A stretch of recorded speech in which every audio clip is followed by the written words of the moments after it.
grabbing your big flat brush, that biggest one we have in our tool set. You're going to dip it in just a little bit of water. So just about half of the bristles are wet.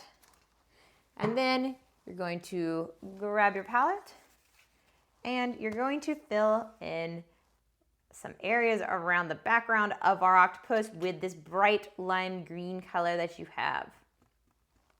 And now I like to concentrate it especially up here on the top left square.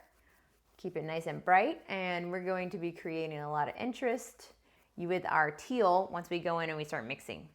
And now you'll notice that I'm getting some of the graphite from our pencil in this color, and that's okay. We're going to be doing a lot more work. This is just the first layer, and we're going to be also mixing in a darker color here in a moment, and that will really help distribute any of this kind of muddiness, is what we like to call it, that comes from the graphite portion of this piece.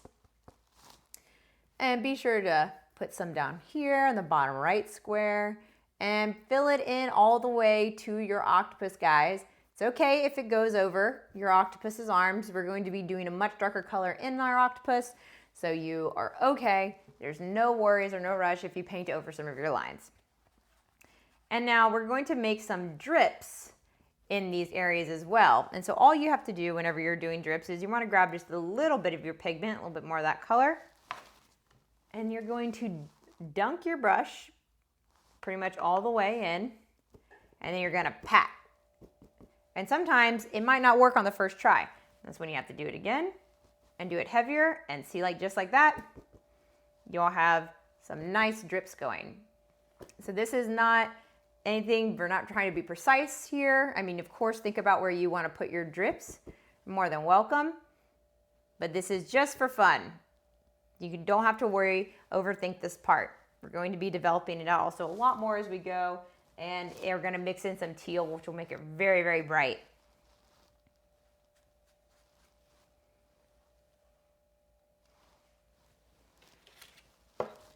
And not giving that paint time to dry, you're going to go ahead and grab your teal color right here and start filling in the areas that you left white around your octopus, and even kind of pull it into some of the areas that you already put some of the green in, just a little bit.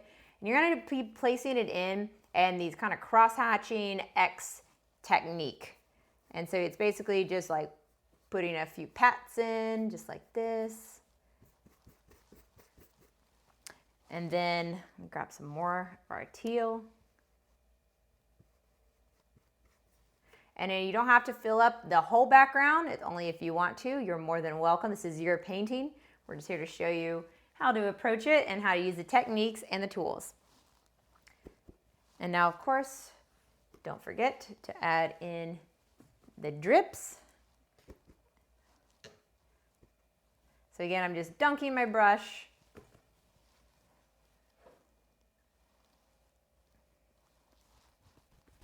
And then just patting it to the canvas. And then of course that crosshatch technique, it's a lot of fun. You can use that in many areas of this piece, especially if you want to go into some of the green areas with this teal. And you can kind of get a nice blend, and you get almost like a turquoise color.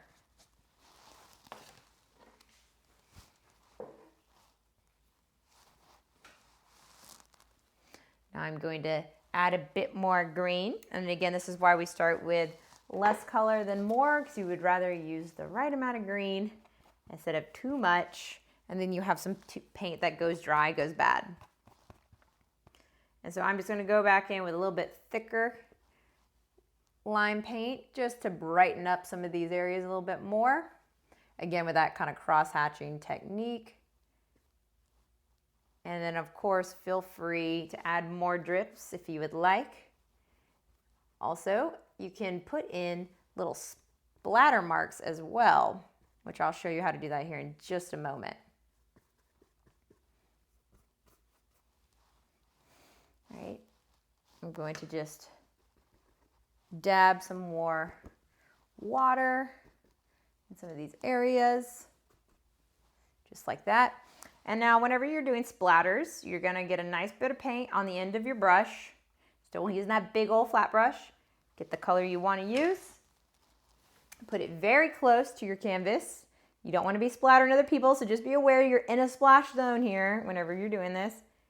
And then just flick it, just like that. See, I need even more water on mine. So of course your hands are, see, there we go. Hands are gonna get a little dirty, but that's okay. We're painting, we're having fun.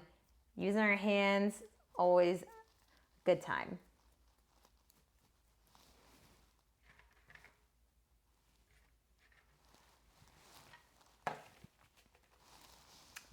And I'm gonna do some teal as well.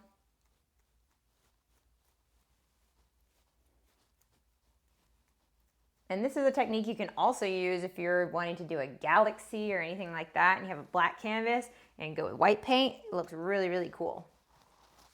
All right, and just like that, we have completed the background portion of our piece. Now you're gonna let this dry, give it about 10-15 minutes, and we're gonna hop back in on the next part of this lesson and we'll start working on our octopus.